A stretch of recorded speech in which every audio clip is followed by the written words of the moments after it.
We will be telling the story of the Joe Biden summer, and it's nothing to brag about. He started off his vacation like every kid. He fell off his bike.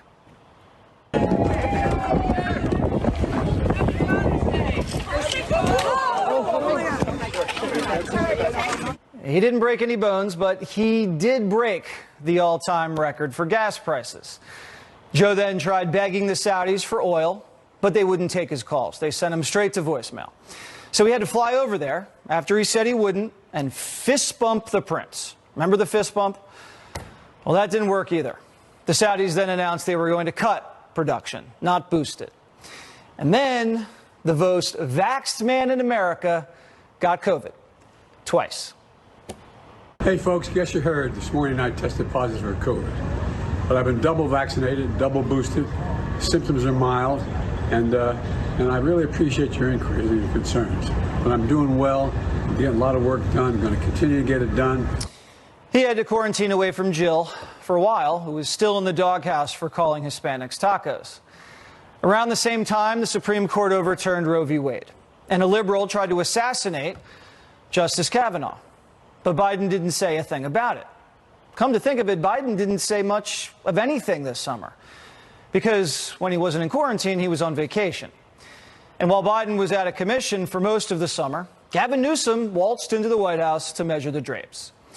Look at him, strut around like a peacock, like he just put 20% down and is waiting for the closing.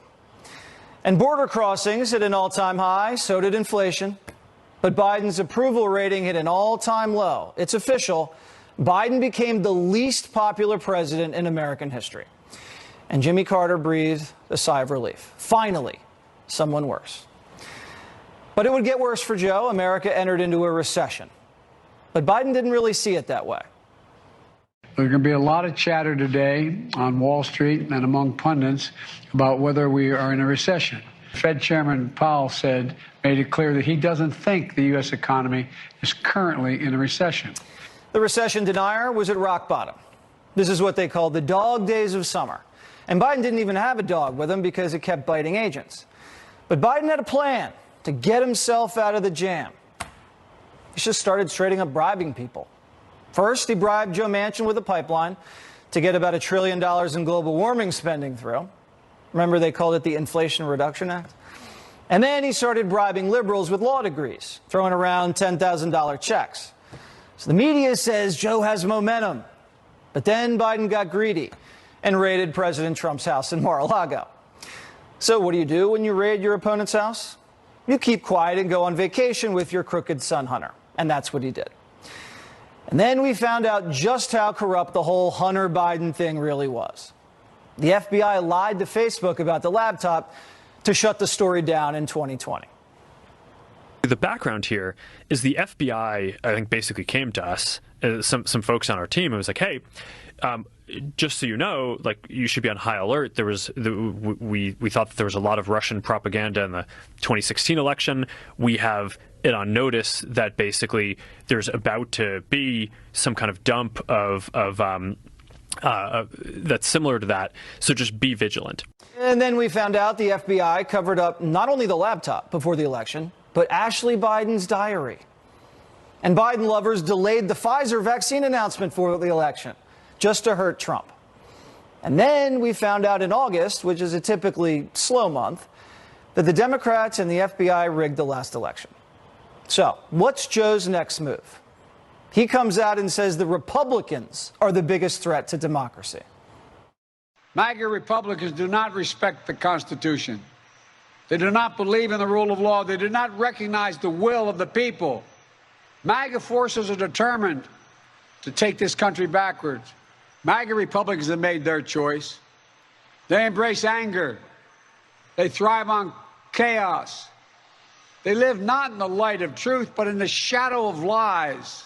MAGA Republicans are to destroying American democracy. And that was after he called half the country fascist. And everybody knew he sounded like a bloodthirsty dictator.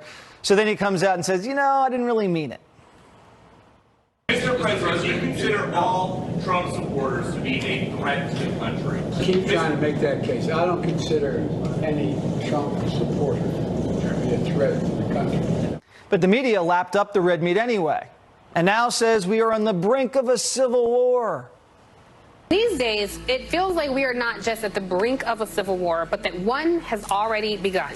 Two of the hallmarks of a fascist political party are, one, they don't accept the results of elections that don't go their way, and two, they embrace political violence. So political violence and questioning the election makes you a fascist now? You can run the best campaign, you can even become the nominee, and you can have the election stolen from you. An illegitimate president, in my mind. Folks, look, I absolutely agree.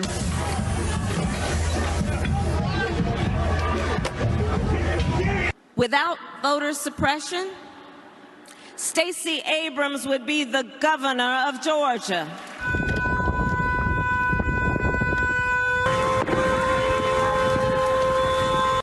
And then on the last day of summer, Labor Day, Biden looked angrier than we've ever seen him.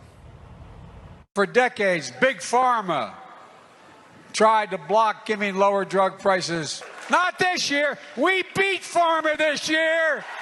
We beat Pharma this year, and it mattered. We're going to change people's lives. We finally beat Pharma. Whoa there, big guy. You didn't take on Big Pharma. You're Pfizer's salesman of the year. His vax mandate put billions of dollars in Pfizer's pockets. And for a guy that was on vacation for half the summer, why is he so angry? He should be rested and relaxed like me. And look at the crowd.